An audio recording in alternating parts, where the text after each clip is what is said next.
Eder. Mech.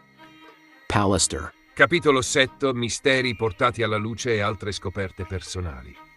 Nei 3 anni di indagini intercorse ci sono stati molti momenti in cui giornalisti, opinionisti o gli stessi protagonisti hanno tirato fuori elementi ambigui e spesso è stato il sottoscritto a trovare risposte che hanno fatto chiarezza. Mentre molti si chiedevano che tipo di borsa utilizzasse Liliana nel weekend che precedeva la sua scomparsa, il sottoscritto trovava per primo su YouTube un video risalente all'11 dicembre, registrato a San Lorenzo, nel quale veniva presentato il libro intitolato 50 anni di baseball a San Lorenzo.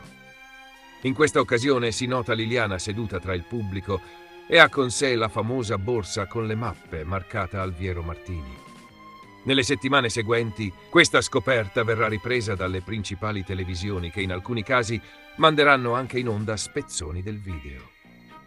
In questa occasione si nota un altro particolare molto importante.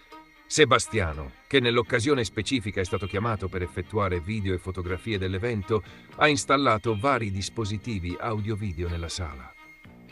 Analizzando il video dell'evento, il sottoscritto evidenzierà che tra questi vi è una GoPro.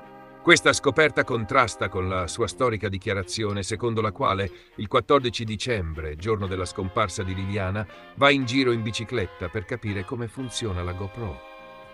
Durante una conversazione con Claudio Sterpin, il sottoscritto dirà di aver appreso da una persona di Trieste che il corpo non giaceva dove si è sempre pensato, indicando un nuovo punto specifico dell'ex OPP.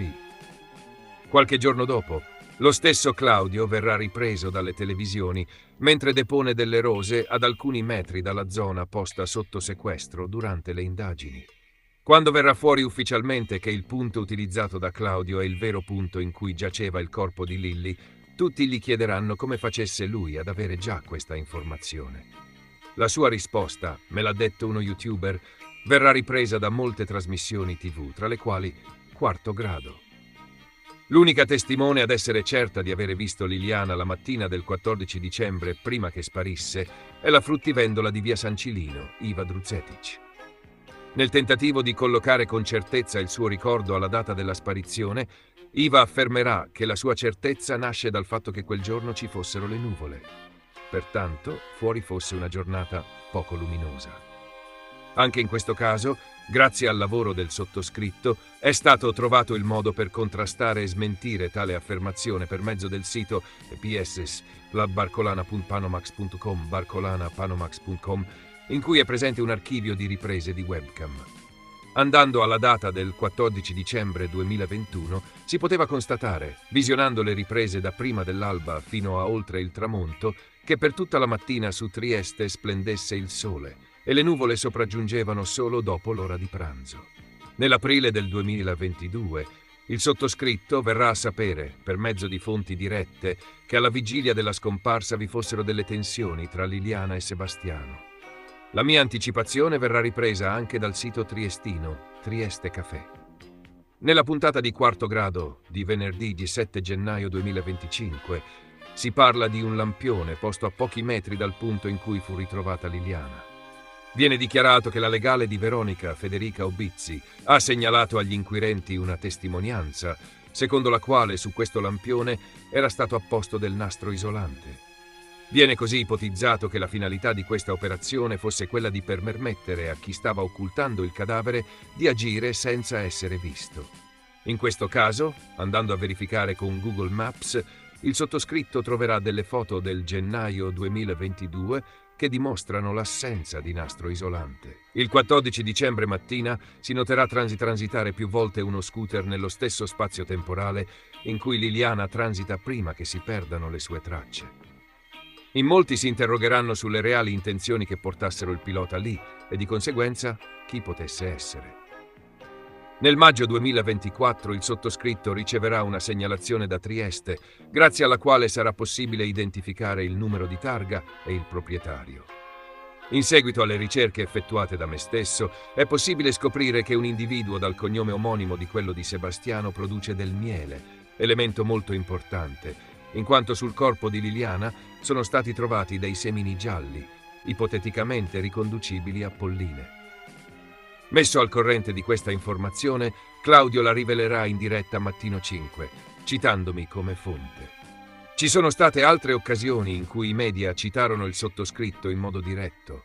Nadia, proprietaria del cane Belem, che a fine dicembre sembrò indicare un punto preciso all'interno dell'ex OPP, dichiarò a una giornalista di quarto grado che Gabriella Micheli e Claudio le avevano fatto delle domande cercando di registrare le risposte per mandarle al sottoscritto. Anche la stessa dottoressa Bruzzone, durante una puntata del programma di Rai 2 ore 14, consigliò agli spettatori di andare a guardare i video da me caricati su YouTube, nei quali venivano palesemente dimostrate le contraddizioni di Sebastiano. Il sottoscritto fu citato da quarto grado in relazione alla scoperta di chi fosse il vero intestatario dello scooter che gira attorno a Liliana la mattina del 14 dicembre 2021.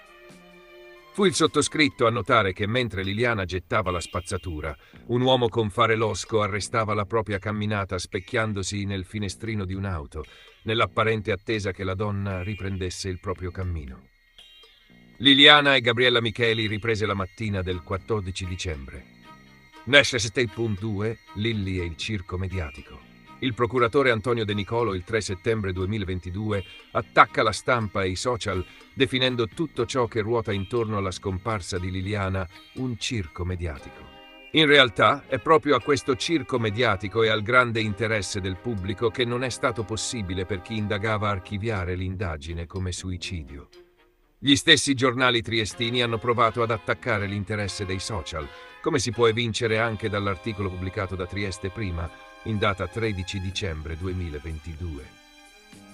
È innegabile che la storia di Liliana abbia colpito in modo sorprendente l'immaginario collettivo. Gente comune, in base alla propria cultura, al proprio background e alle proprie competenze, ha iniziato a studiare il caso in forma quasi maniacale. Grazie a loro sono venuti fuori molti dettagli e molte teorie che spesso hanno finito per influenzare le stesse scelte degli inquirenti. Non solo si è operato in modo individuale, ma sono nati dei veri e propri gruppi di ricerca e nel giro di pochi mesi dalla scomparsa sono nate una serie di pagine Facebook, WhatsApp e Telegram. Pagine come Giustizia e Verità su Liliana Resinovic hanno superato gli 11.000 iscritti e sono quotidianamente attive sul caso. Gli stessi canali YouTube, quando pubblicano contenuti inerenti al caso di Trieste, fanno decine di migliaia di visualizzazioni. Visto l'interesse mediatico suscitato già da subito, non si può escludere che il corpo di Liliana fu fatto ritrovare anche nel tentativo di spegnere l'attenzione mediatica, come accadde a Caronia, quando fu organizzata una giornata di ricerca del piccolo Gioele. Ehi, non dimenticare di iscriverti a questo canale.